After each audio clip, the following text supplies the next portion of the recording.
I don't care what's on their minds. I care what's on my mind, and I say what's on my mind. I have lost audience, and I don't miss them. To a lot of them, I'm some sort of arch conservative because I won't go along with all your supreme leftist nonsense. What are your thoughts on all this P. Diddy? And it's way overdue. If I told the tales just that I know, and I've never heard anything but things like, I've never met anyone in the industry who didn't try to me. Everyone would just eat you alive. Anything a doctor tells you is an opinion. God forbid you ask a question. The food is poison. We're killing our children. The obesity rates are out of control. He is kooky about certain things. He goes to places that make me want to go. And what conspiracy theory don't you believe? It's medicine. It's science. I'm the one who wants to look at it. You're the one who wants to shut the door on it.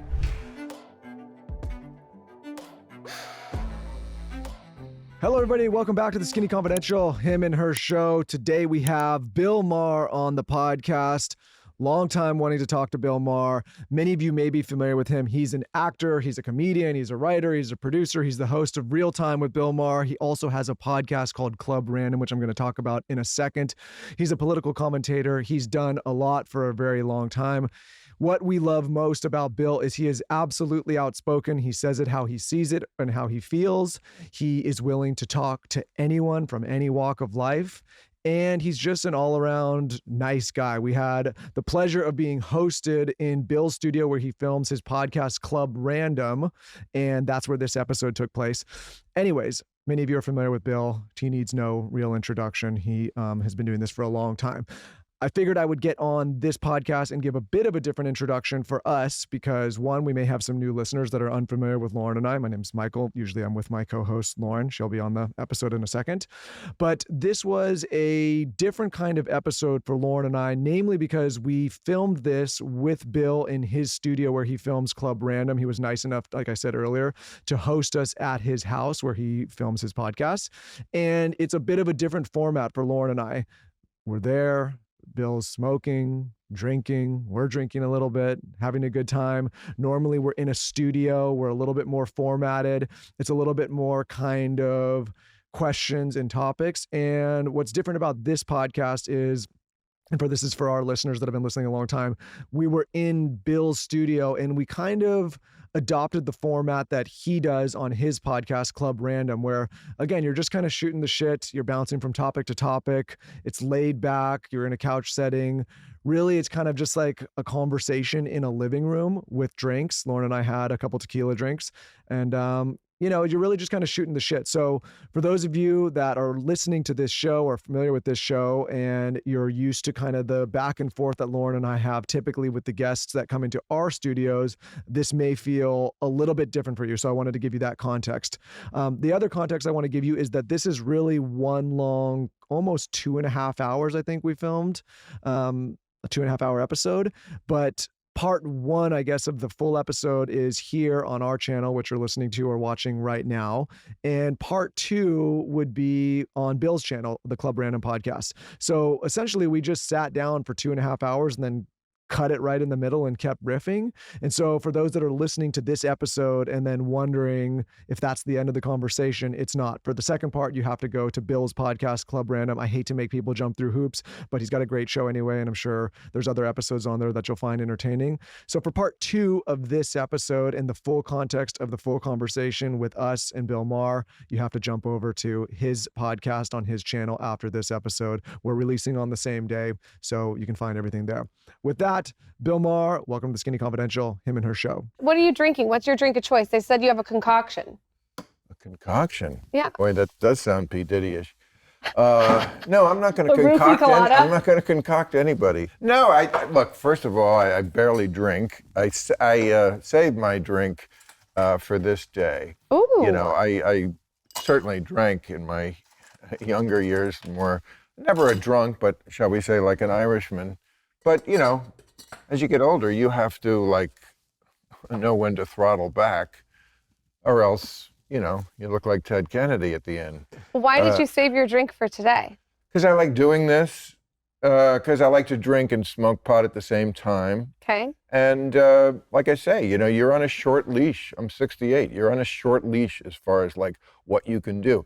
I live basically the same life I always did, but that's because I really take care of myself. And part of that is you just cannot drink at this age.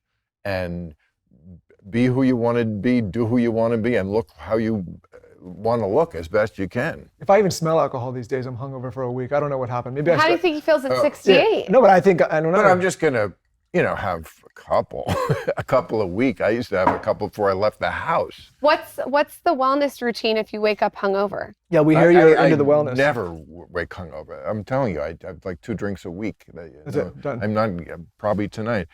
You don't get hungover if you only have that much. We did hear you're really into health and wellness. What's the main thing that you're doing right now? I do again, limiting this. Okay. It's, health is about a lot of things. First of all, I would say, number one for me is knowledge. Make it your hobby to know about it. Don't trust doctors. There's a reason why they always say, get a second opinion, because anything a doctor tells you is an opinion. That's not saying that they're corrupt or anything, although there is a lot of that too, but you have to be in charge of your own health. Nobody else is going to look after it. I mean, the way health is done in this country, where people just go to these, it's better than nothing, but they go to some place where the doctor doesn't even know them. And your doctor has to know your history. For me to even begin to trust them, you have to know my whole medical history. You have to have a continuation. That's how medicine should be done. If you're just going to some guy at the strip mall and he's like, oh, I see the symptom and this is what we do for it. Well, maybe it'll work out. Maybe it'll make you feel better tomorrow, but as far as long-term health, so, look, a lot of that is about economics. Not everyone can afford that. I think after the pandemic, we've seen people most of the time want to be told what to do, maybe. Well, we have a lot of people on the show. We get people on the show, and we got a lot of shit during the pandemic because we were very skeptical about a lot of things going on, as I know you were. But I think now people are starting to kind of wake up a little bit and say, oh, you really kind of do need to be your own advocate. A degree doesn't necessarily, or a credential doesn't necessarily mean expert. That's what I always said. And as usual, I'm right. People take too long to catch up to it. But yeah, I've always been a medical skeptic. That's not to say it's not like I don't believe in vaccines. Of course, first of all, it's science. There's no believing in. Vaccines are real and they're a fantastic tool that we have in the box. It doesn't mean I want one for myself, for every one size fits all, or that every situation is right, or that there aren't always repercussions and side effects to every medical intervention. That's not saying I think vaccines are bad, and that some of those side effects are worth the risk, and some aren't. And I should be able to make that judgment with, again, a doctor or more who I listen to and what I read. Again, back to the original point. First thing is, be your own doctor as best you can. No, you didn't go to medical school. No, they know more than you about lots of stuff.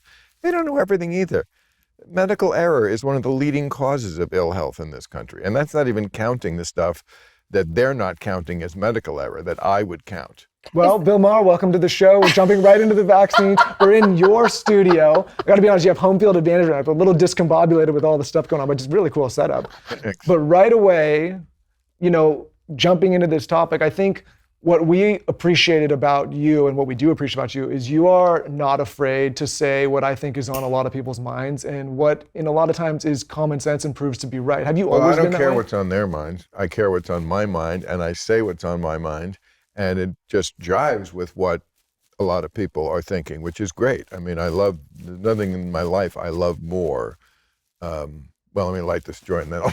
Have you always been that way, though? A close second is how much I love that connection with my audience. Have you always been outspoken like that and always unapologetic? Not as a child. I certainly was shy to myself and wouldn't have thought to do anything like that. But, I always wanted to be a comedian, and comedians have to be outspoken, or they should be. That's not true. Some comedians are just silly, but it was never my kind of comedy.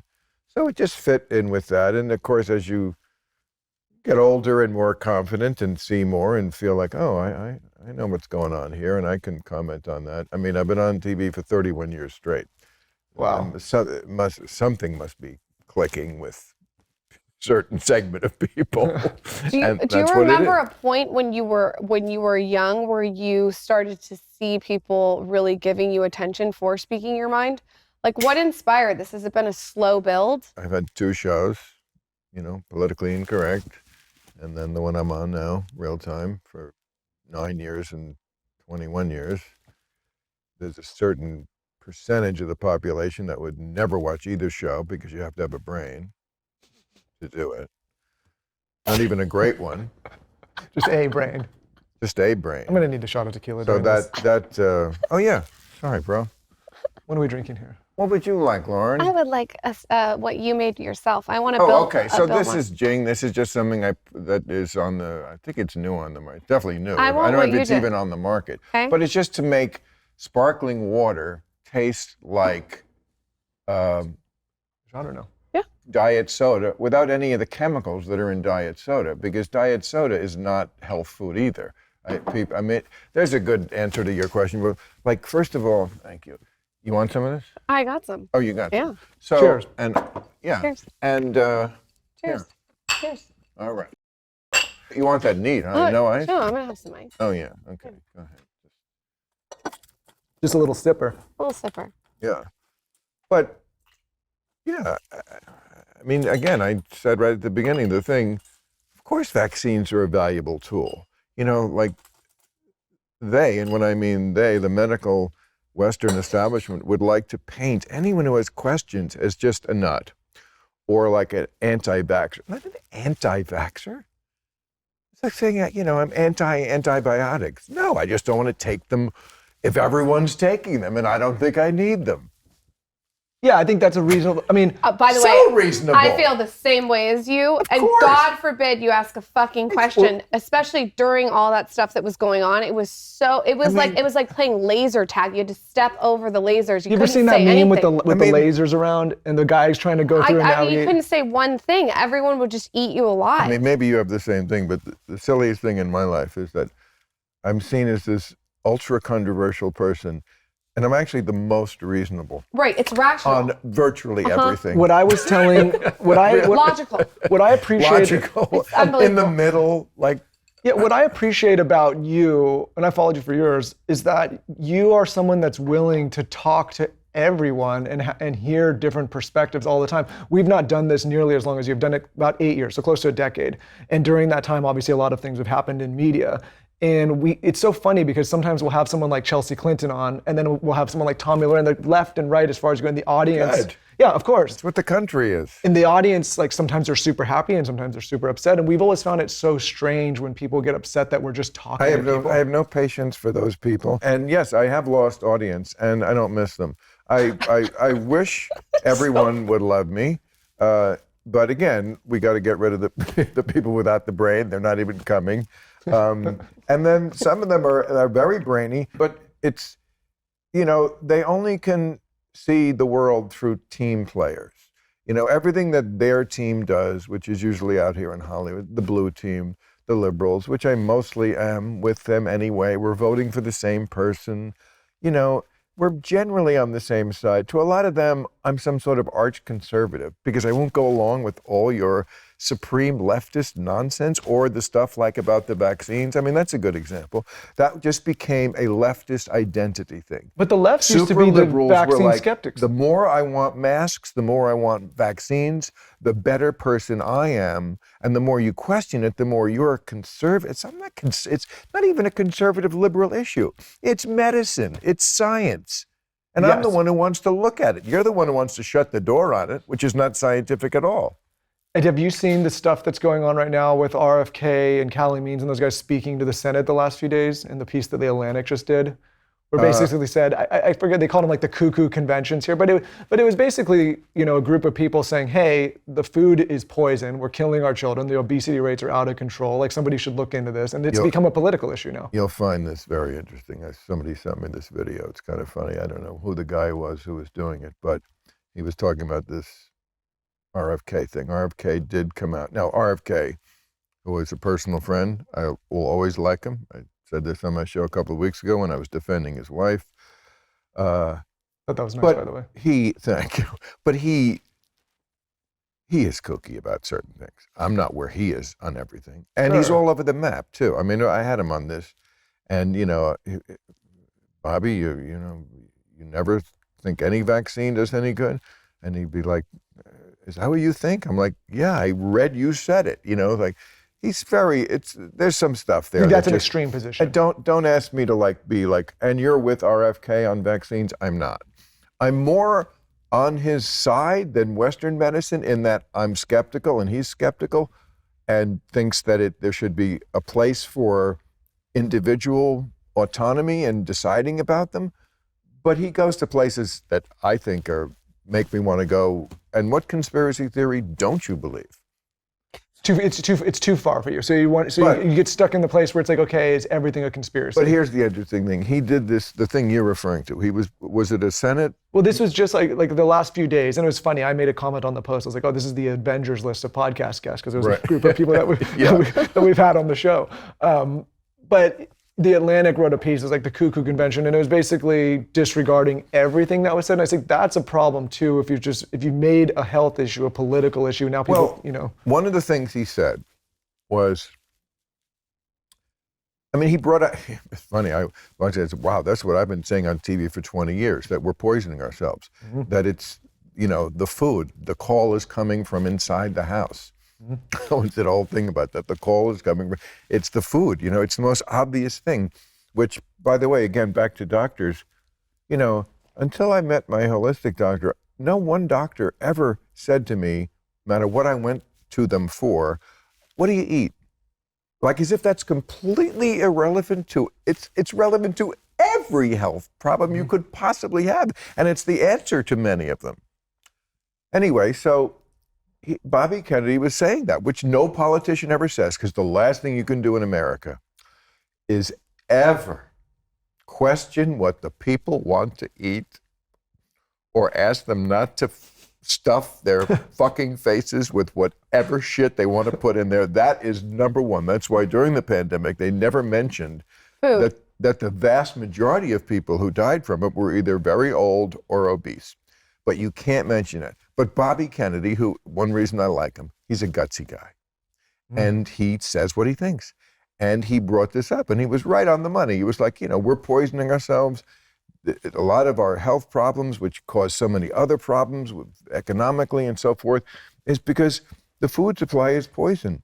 And this guy did a video, and he showed Time Magazine did an article about a year and a half earlier, and the title was something like, why ultra-processed foods are killing us and why they're terrible for you. Then Bobby Kennedy, who by this time had aligned himself with Trump, makes this statement, and they come out with an article 4 days later, why ultra-processed foods may not be as bad as you think. It's like, that's a disaster. Nothing changed with the science or the food, but to my point about just everything is what team you're on.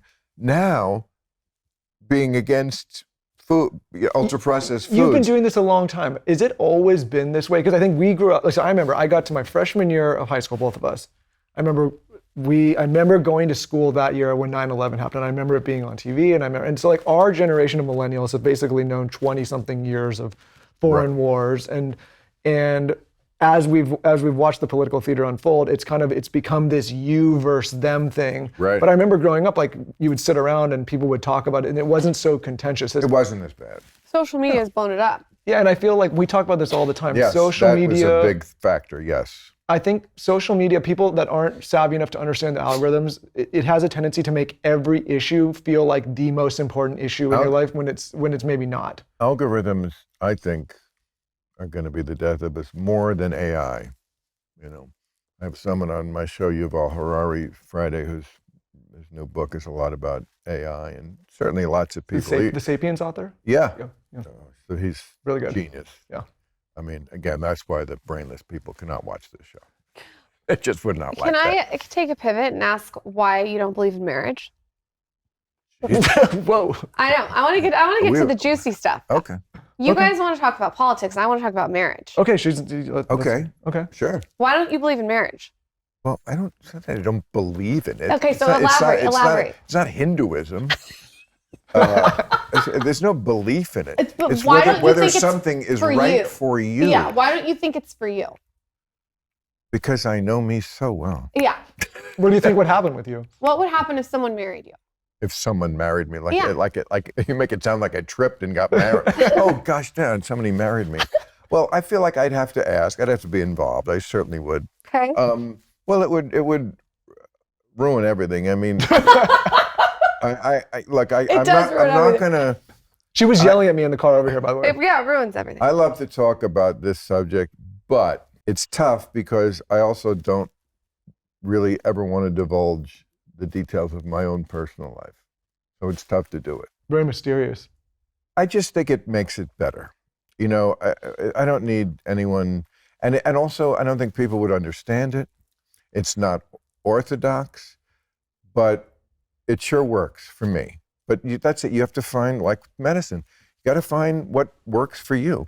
You know, you have to watch your own thing. Don't go by just what I think a lot of people get married because it's the thing to do. It certainly was in my head for way too long that you find the one, you know, like it's an Easter egg hunt and you find the egg and then everything's perfect. And that's certainly not the way I've ever seen life work, and it didn't work for me. And look, it's not that I don't believe in marriage or acknowledge that some people do have good marriages. I know people who would be lost without this. It's a lot of work, though. It really is. Well, see, there you go. No, it is a lot of work. I'm out now. I'm actually going to agree with you on something. I'm sorry that I have to agree with him on something.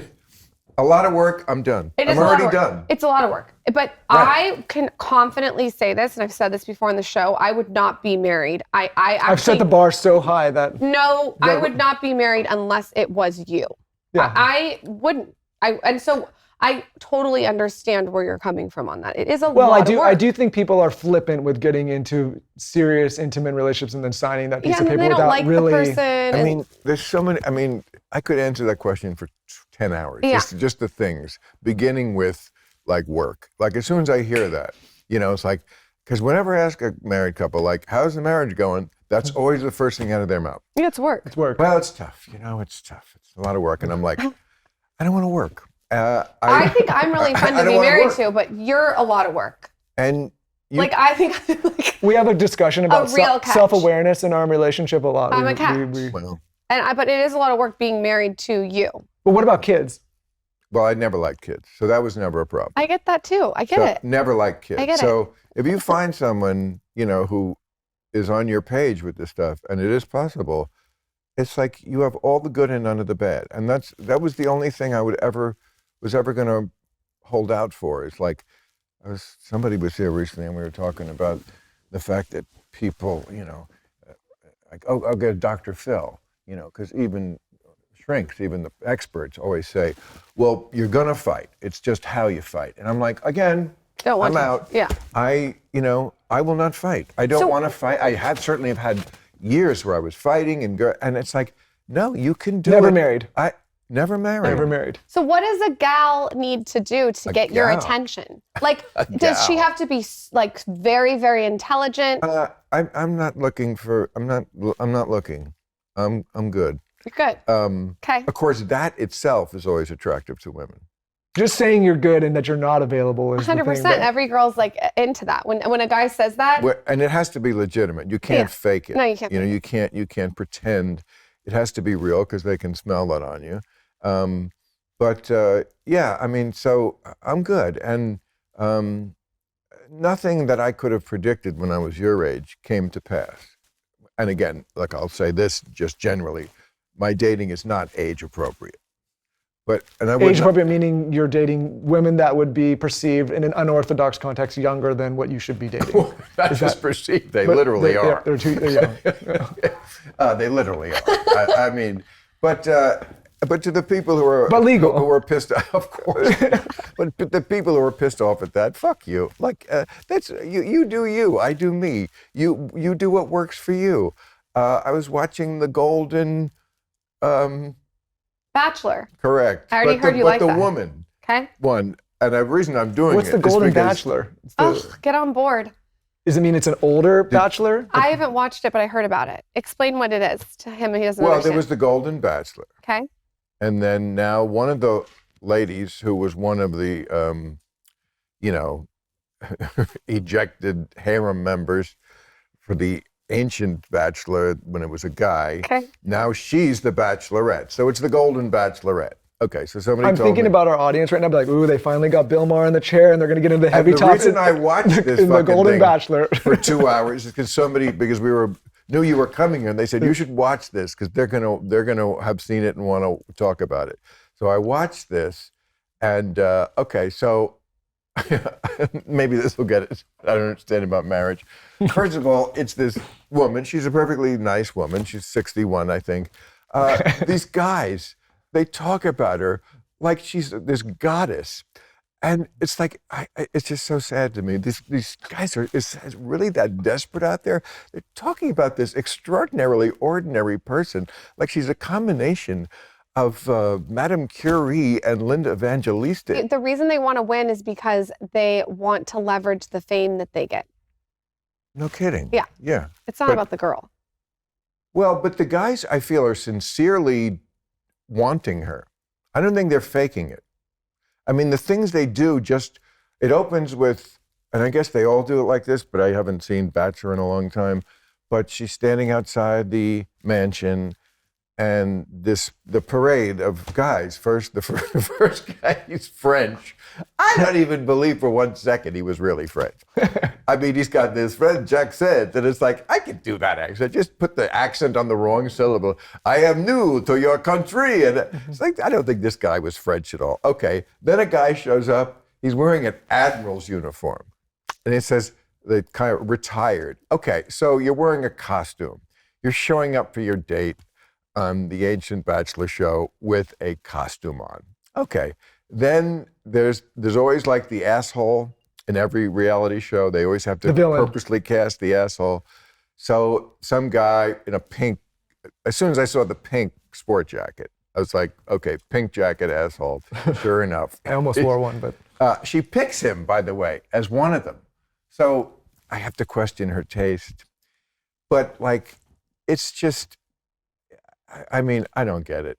But what if they did the reverse and they just had an old dude They dating do that. did. Oh, they do did. that. That's what they do. But the Bachelor's not dating too many. He has The to Golden watch- Bachelor. they Were did you the living under a rock? Yeah, That was you like are. the biggest show last year, the You are. Golden Bachelor. Oh, see, I don't know, Lauren. I don't know this stuff. What other content are you consuming? Are you They consuming? told me to watch this for you. I've never And now seen. you I've don't even know never what seen The it. Bachelor I've is? never Maybe seen for The her. Bachelor, or I've seen The Bachelor here and there, but not the Let's get the Golden production Bachelor. team in The here. Golden Bachelor you didn't hear about? I've heard about it. I've never watched it. Oh. I wonder why they Well, I told didn't you to watch that one either, but I caught on that this lady was one of the rejectees, which is something they do often, right? They take the rejectee and then they get their own show. So now she's the belle of the ball, and all these guys, they're mostly like these completely interchangeable, generic, gray white men. The only guys who stand out, I hate to make it sound bad, but it's actually a compliment, are the black guys. They know how to step to a woman better than the white guys who are just like, you know, and it's always sad because, you know, to give the audience permission to like someone who's single at that age, they mostly have to be widowers. You know, so it's, my wife died, and okay, you're a good person, and you need love, and so, you know, I mean, if you took dark. a drink for every time one of them said the word journey, Oh, you'd be shithoused. you'd be dead. Just in like the first 5 minutes, this journey we're on, and this journey, and when she rejects them, it's like, oh, the drama. I've known you for an hour.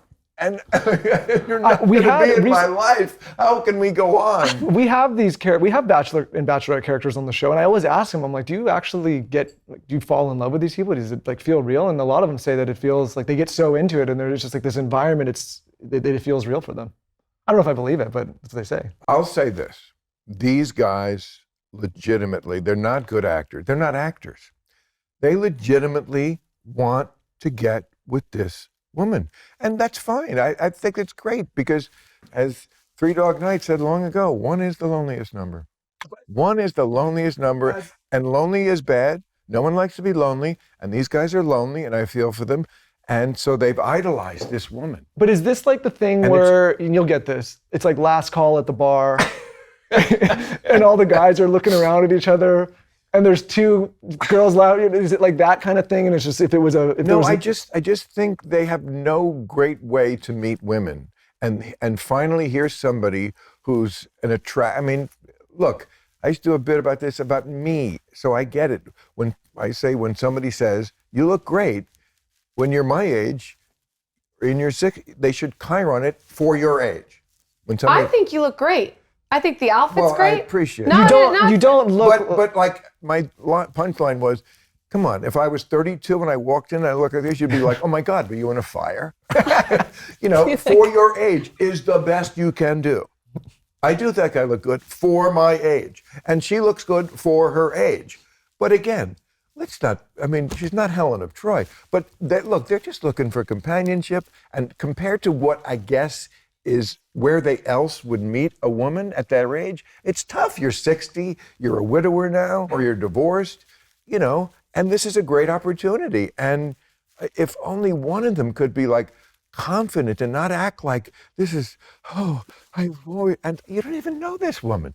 You're like spilling guts, and she's in the same dress the show started in. We haven't even had a costume change. You better be careful. They're going to call you and ask you to be the Golden Bachelorette. Or that Bachelor. I would tune into. I told my friends this. If I could do a show where I was the Bachelor, but not with the age appropriate. That's okay. And it would be so much better and so much funny. I bet that would be a hit. Oh, a lot of them would be crying. No, I'm kidding. No, but it would be a funny show. Okay.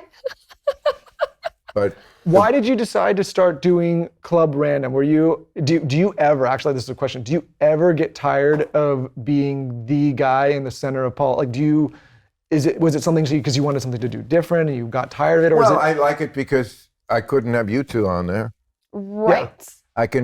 I mean, Cheech and Chong were here last Wednesday and but I saw you had Jordan Peterson on both. Jordan Peterson's been on Club Random. Absolutely. There are people who can do both. Mm-hmm. But, most people are not. I mean, if a lot of people can't even watch the show, you can imagine how few people can do it. It's the show for people who, let's just say it's a different kind of show. And you have to really know what's going on in the world and be able to talk about whatever issues happen that week as an expert. That's not a lot of people. Because we're not like, we're going to be talking about this. I mean, if they ask, yeah, we're going to try. But look, if Trump gets shot again tomorrow, we're going to talk about that. And you have to be ready to talk about that. You have to be right up on it. Whatever. And these are the kind of people, I would call them great cocktail party guests. They can talk about anything. That's not everybody. And that doesn't mean other people are stupid, or just means people have different interests. Some people lots of people are not interested in politics at all. So I want to talk to them. And celebrities, celebrities, very few.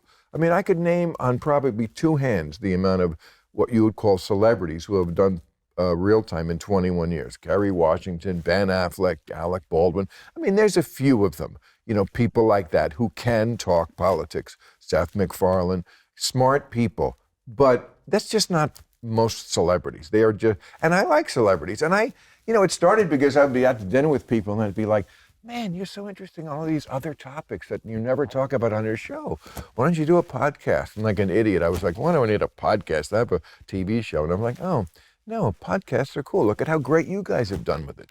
Look at this thing you built. Well, I think it's interesting for us to see, at least from our perspective, to see guys like you taking this medium seriously, because I think for a long time, people were like, oh, it's a podcast. I remember we used to have to create videos to show people where to find the podcast. He goes on Joe. I love you on Joe. I love when you guys talk. Oh. No, I love it. I love you in the format because, like you said, sometimes we get pressured to comment on political topics, and we say, we try to be informed. We're maybe not the best political pundits because we're not as up on it as other people. We try to stay informed and watch, but we're not. That's not our world. Right. But they're like, well, because you have a platform, you have to take a stance and a side. I'm like, do we really? No, but all the time? But I can truly fit in both worlds.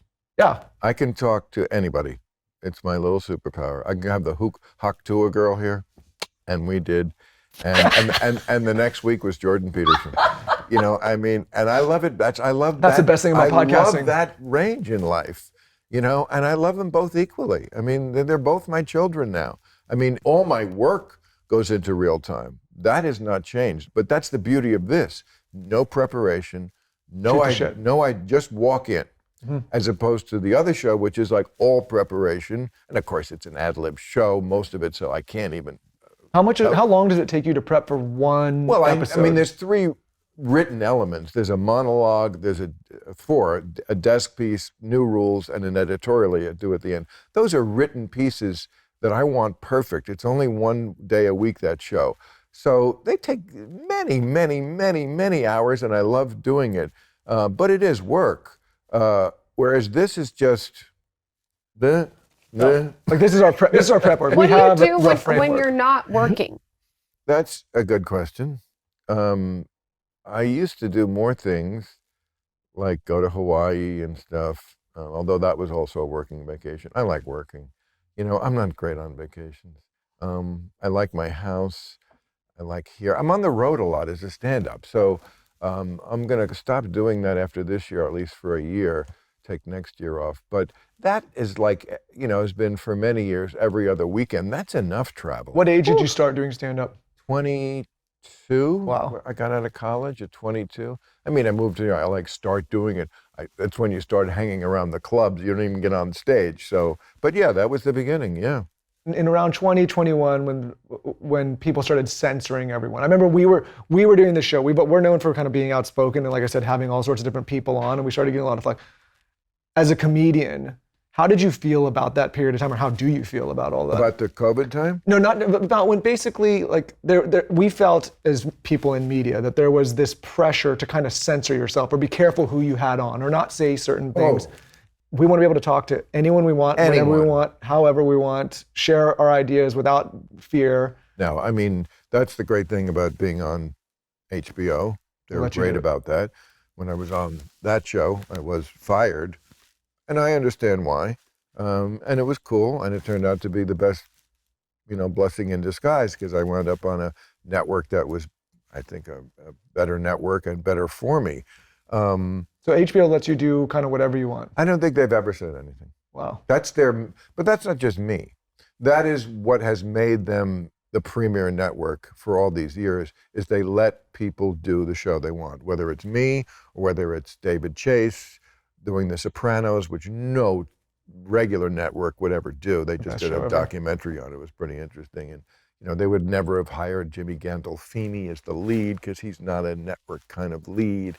He's not the good-looking, So they let people do what they do. They trust you, and, they're very loyal, and they're very smart to do that.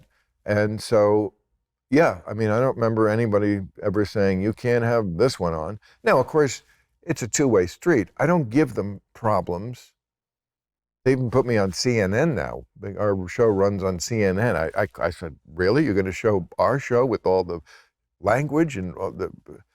I mean, this week... CNN might need some ratings. Oh my God, this week, we're the desk piece, which they do show on CNN. I mean, it's all these jokes on the P. Diddy sex parties. I mean, it's really dirty, but they don't care. I was like, CNN can say fuck on CNN? Yeah, and nobody even gave a shit. It just shows you, like, people just don't know. They don't keep up to where the country's gone. Like, that's where the country is now. Let's talk about Mint Mobile. One of the biggest headaches, one of the biggest pains when it comes to big wireless providers is what you see is never what you actually get. Somewhere between the store and your first month's bill, the price you thought you were paying magically skyrockets. With Mint Mobile, you'll never have to worry about gotchas ever again. When Mint Mobile says it's $15 a month when you purchase a 3-month plan, they mean it. So say goodbye to your overpriced wireless plans, jaw-dropping monthly bills, and unexpected overages, things that we all hate and can't stand when it comes to entering agreement with a carrier. Mint Mobile is here to rescue you with premium wireless plans starting at $15 a month. All plans come with high-speed data and unlimited talk and text delivered on the nation's largest 5G network. You can use your own phone with any Mint Mobile plan and bring your phone number along with all of your existing contacts. They make it very easy to do so. And you can ditch overpriced wireless plans with Mint Mobile's deal and get 3 months of premium wireless service for only $15 a month. So check it out to get this new customer offer and your new 3-month premium wireless plan for just $15 a month. Go to mintmobile.com/skinny. That's mintmobile.com/skinny. Cut your wireless bill to $15 a month at mintmobile.com/skinny. $45 upfront payment required, equivalent to $15 a month. New customers on first 3-month plan only. Speed slower above 40 gigabytes on unlimited plans. Additional taxes, fees, and restrictions apply. See Mint Mobile for details. If you're a listener of this show or a viewer, hopefully you are on the journey with Lauren and I, cleaning up your home, making sure you don't have toxic chemicals or products in the house, enabling you to live a better, healthier, more fulfilled life, and not just for you, your family as well. This is why Lauren and I could not be bigger fans of Caraway.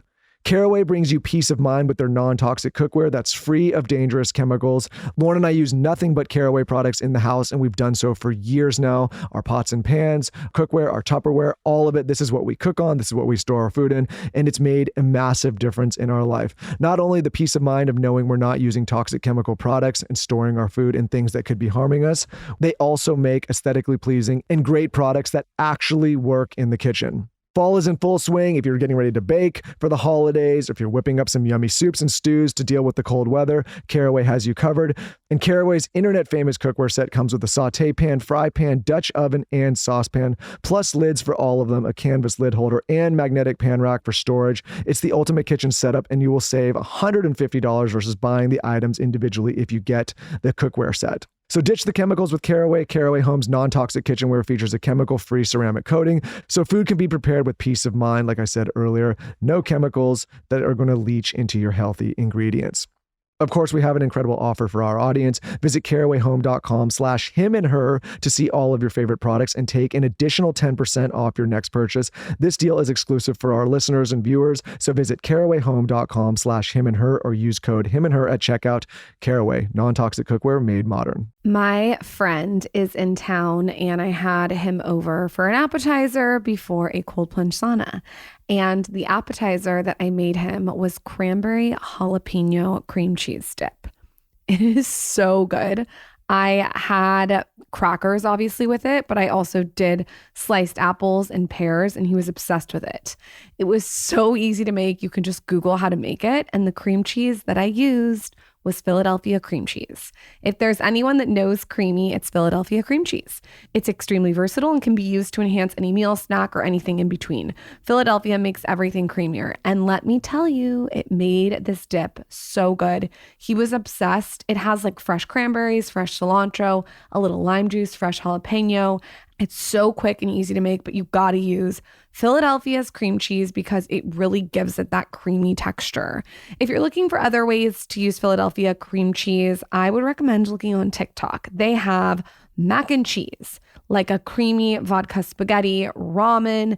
You could even do a buffalo chicken dip, a creamy pasta Alfredo. They have dips. I also love it in cream cheese frosting, especially for the holidays on a pumpkin bread. You can't go wrong. Philadelphia makes everything creamier. Visit creamcheese.com for recipe inspiration and so you can start adding Philadelphia to your recipes at home. Visit creamcheese.com. What are your thoughts on all this P. Diddy shit? Well, Do you go down the conspiratorial rabbit hole, or do you think? I don't think you have to. I think I know exactly what happened, basically, and sex parties. Have you been to one? We had a guy that throws the sex parties in LA, Damon Lawner. He does this. He came on the show. I used to go to his things. Oh yeah, so he came on the show. We talked all about it. He showed up in a full robe into the office with just everything. He asked me on the show to give his finger a blowjob and show him how I did it. I said, pump the brakes. To give your finger a blowjob. He wanted me to give his finger a blowjob. Hi, Damon. Hello. Because of my techniques. Damon. Yeah. And He's the guy that runs them. Yeah. So. Oh, I see. So yeah, it's P. Diddy, probably sex parties. That's what you think. But do you go down the conspiratorial rabbit hole saying this was like? Because it's government and all this shit that everyone's saying. Or do you think it's just a guy that was throwing? Well, I know I don't ask my guests to demonstrate blowjobs. That's. You never know. It's a bag of Chex Mix. This may be highfalutin show, but that part go there. That part got cut out of the Jordan Peterson episode. Jordan and I did not get into that. But I am not an exhibitionist, so anytime I was at one of these parties, I did not. My hat is off to those people. In a way, I really admire them and porn stars, like that you can do that in front of people, because and I think I would have acquitted myself nobly, but I still, that's a something. First of all, being A lot of pressure. someone who's famous, you don't want to you don't want, not that anybody taped anything. You just don't. It's just not, and it's just not in me. And again, I don't mean to excuse this away. I'm just not brave enough, and I admire the courage of people who can get down in a room full of people. Somebody was telling me, I'm not going to say the name, but a very big and famous female music star. What does it rhyme with? Was nope. Was at one of these parties. I think it was one of Damon's parties, and was in the middle of the living room for 2-3 hours. And she's a big fucking star who you would recognize. That's gutsy. Yeah. And apparently it stayed quiet. Well, I think probably those parties wouldn't last very long if it didn't stay quiet. Well, he lied to me. He told me it would never get out. It was in the Inquirer like 6 months later.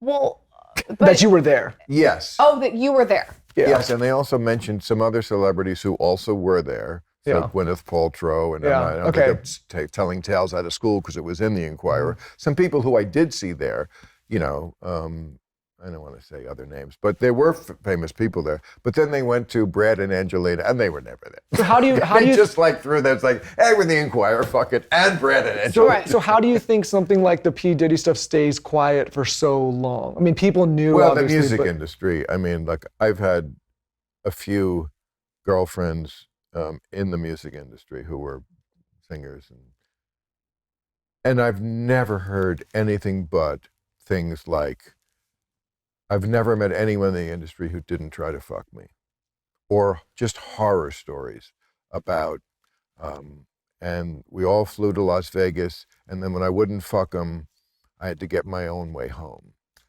Just the worst sort of and I've asked this for years, because it's been now 7 years since Me Too. That was 2017. How does the music industry escape? I mean, Well, maybe not anymore. if I told the tales just that I know from, and I would, okay, it's secondhand, but these girls are not lying. I know when someone's lying to me. And it's now part of the reason they get away with this is because it's such a sexual industry to begin with. And there are groupies. There are women who are there just immediately to have sex and will do anything and will grab your Johnson before you can do something inappropriate. That doesn't excuse any of it. Sure. But that is the industry we're in, and that is not like the insurance industry. Right. Okay? Yeah. So of course the men are going to take advantage of that, and just enough of that happens, and they just have an attitude. I've seen this in many rock star guys. They just have this attitude, they just assume every woman wants to fuck them right away. Right away. So it proceeds from there. And then a fair number of them apparently do. So it just encourages it, and it gets worse, but it doesn't excuse it, and it is actionable, and it is about time. So do you think they rolled up some of these criminals? You think there's a big roll up coming? I do. And it's way overdue. It's, things happen when they happen. But it is 7 years past when they went after the other industries. I mean, they went all through NPR. Really? NPR? They got Garrison Keillor before P. Diddy? Really? Okay. After interviewing so many skincare experts and also being like a human guinea pig, I have realized that you do not want to be using makeup wipes to remove your makeup. I think it pulls down the face. It pulls down your eyes when you're trying to use them. I'm not a fan, especially of all the chemicals in them. I like to use a cleansing balm. I like one that's buttery and calming. And I like one that really gets the job done with makeup, but's gentle on the skin. And I was introduced to this one by Cora Organics by Miranda Kerr. She came on the show and she raved about this cleansing balm. I've always been a cleansing balm fan because I like how it takes away makeup and dirt and oil. but this one is the best. It has a microalgae in it, and it also has pineapple enzymes. She and her team are so serious about the ingredients in their products. Cora Organics has all these incredible products, but she loves this one, especially to wind down. And I have been using this in my routine to take my makeup off, and I like it so much better than like a wipe. Cora Organics has obtained a cult following for delivering powerful results better than non-organic skincare favorites. They have a Noni Glow face oil that I really, really like too.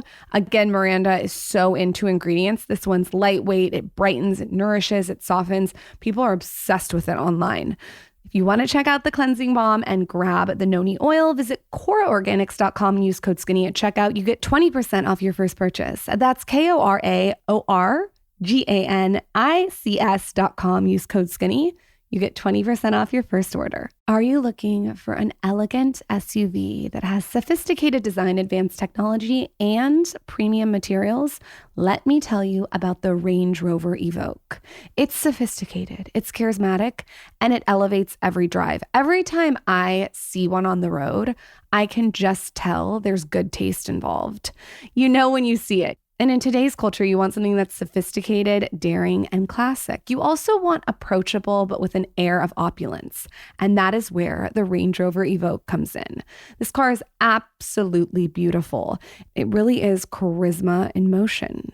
The exterior is a quietly bold expression of Range Rover DNA. So you get a floating roof, a continuous waistline, and a 3-dimensional grille, which give the Range Rover Evoque its captivating character. It has a calm, minimalistic cabin and also curated elements throughout the cabin that can be tailored to you. Build your Range Rover Evoque at LandRoverUSA.com. Winter is coming. Winter is upon us. Very Game of Thrones of me to say this. It's about to get cold out, which means you want to get ready to boost your immune system. Who better to do it with than Symbiotica, one of our favorite supplement brands on the market. They have been a longtime partner of this show. We have had the founders of Symbiotica on this podcast multiple times. If you just search Skinny Confidential Symbiotica, you can check out all those episodes where we get super into the weeds about all the stuff they're doing over there, which is incredible. So many supplements contain fillers or harmful ingredients, but Symbiotica's products are truly made with intention. They are formulated with the highest quality ingredients out there. No seed oils, preservatives, toxins, artificial additives, or natural flavors.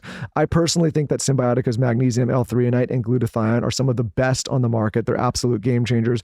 Both products use liposomal delivery, which means your body can absorb the nutrients much faster and more effectively than traditional pills. You actually eat these supplements like food, and they absorb into your system in a much more efficient way. They have such an incredible line of products. And what I love is you have these personalized tests that you can do on their website to figure out what's right for you. I personally take their glutathione, like I said earlier, their magnesium, their vitamin D3 and K2, which is a complete formula, their vitamin B complex and B12 supplement, which is also incredible. We also sleep with their magnesium body spray. I could go on and on about the incredible list of products that they offer. We use so many of them, and now you can too. Start your Symbiotica subscription today. You can save 15% off your order with our code SKINNY. Just go to Symbiotica.com/theskinny and use code SKINNY on your subscription order. Again, that's Symbiotica.com/theskinny, code SKINNY. What do you think's going to happen? You think that a lot of people that are super famous are going to start going to jail? Do you think there's going to be like this reckoning? I don't think he's going to be the last one.